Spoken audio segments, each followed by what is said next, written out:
Hello guys, मैं आपका अपना सचिन सनोटिया।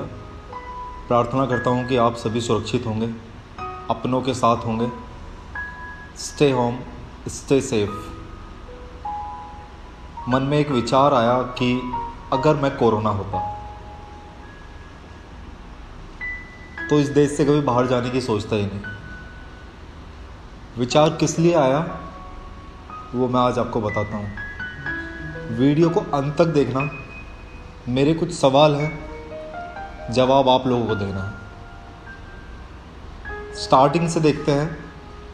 23 मार्च 2020 से, जब कोरोना हमारे देश में आया ही आया था, हमने इस तरीके से इसका स्वागत किया जैसे कोई नया बच्चा जन्म लेता है।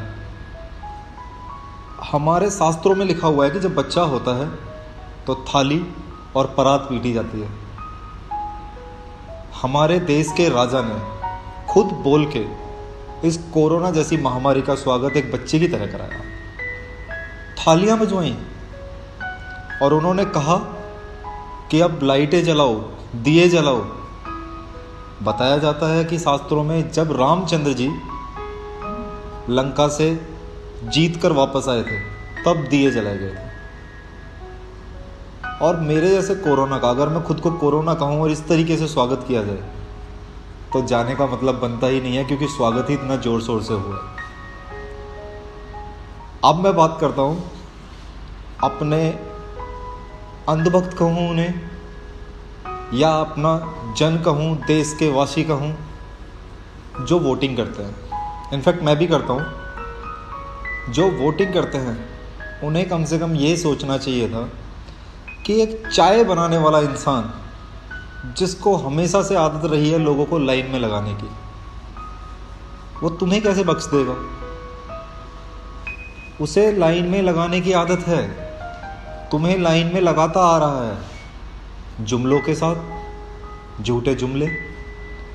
पहले आपको नोटबंदी में लाइन में लगाया, जीएसटी में लाइन में लगाया, और अब इस महामारी में सबको लाइन में लगा दिया। इनफैक्ट शमशान की भी लाइन में लगे हुए हो आप, कब्रिस्तान की लाइन में लगे हुए हो। यानी कि तुम लोग अंधभक्त हो, बिना विचारे डिसीजंस लेते हो।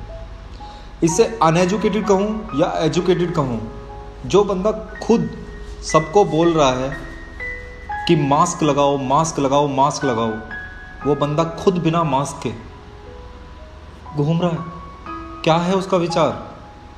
जो इंसान कानून की कद्र नहीं करता, मेरा जो पॉइंट है ध्यान से सुनिएगा, जो इंसान अपने देश के कानून, एक पुलिस वाले को ओए कह के बात करता है, वो उसकी कद्र कितनी करेगा? क्या तुम ये पहचान नहीं सकते? तुम पहचानते सब कुछ हो, लेकिन तुम अंधभक्त की तरह मैं करते हुए निकल लेते हो, पीछे पीछे लग जाते हो। एक किस्सा मुझे याद आ गया, मैंने एक वीडियो भी डाली है अपनी। दादी बिल्कुल सही बोलती थी। एक बाबा आएगा, उठा के ले जाएगा, भीख मंगवाएगा।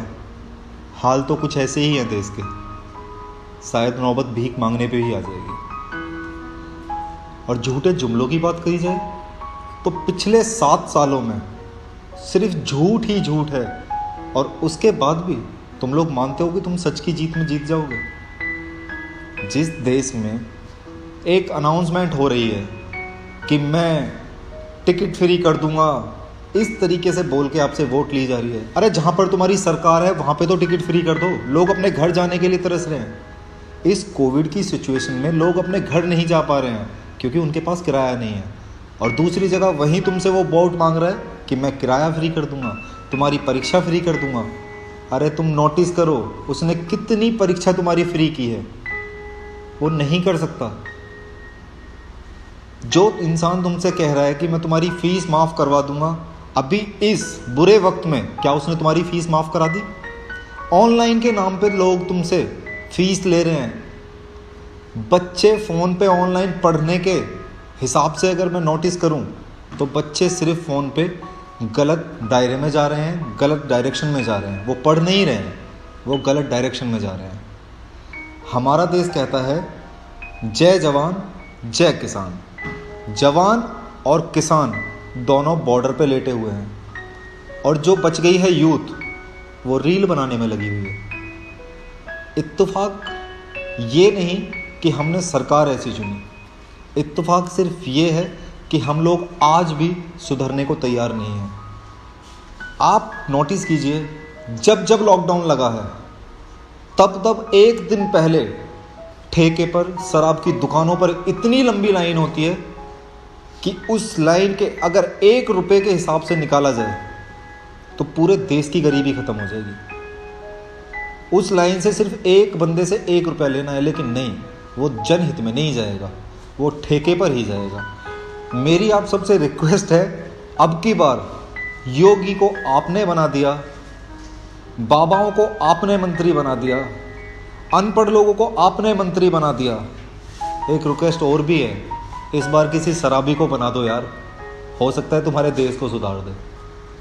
और मेरा कहना लास्ट में ये है, इस सरकार को बदलते ही 2 चॉपर तैयार होंगे, हेलीकॉप्टर, और मैं गारंटी के साथ लिख के दे सकता हूँ कि जैसे ही सरकार बदली, एक चॉपर उड़ेगा यूपी से उत्तराखंड के लिए और एक चॉपर उड़ेगा उत्तराखंड से हरियाणा के लिए। मैं जहाँ बोल रहा हूँ आप समझ रहे हैं, एक वो 2.25 आँख वाला बंदा और एक जो भदवा डाल के तुम लोगों को फतवा काट रहा है। धर्म के नाम पे लड़ाना, तुम लोगों को आपस में बॉर्डर्स के नाम पे लड़ाना, LOC के नाम पे लड़ाना, सिर्फ ये हो रहा है। संभलना आपको है। मैं आपके आंसर्स का इंतज़ार करूँगा। जहाँ तक ये वीडियो पहुँच पाए प्लीज़ मुझे रिवर्ट करें, शेयर करें इस वीडियो को। Thank you so much.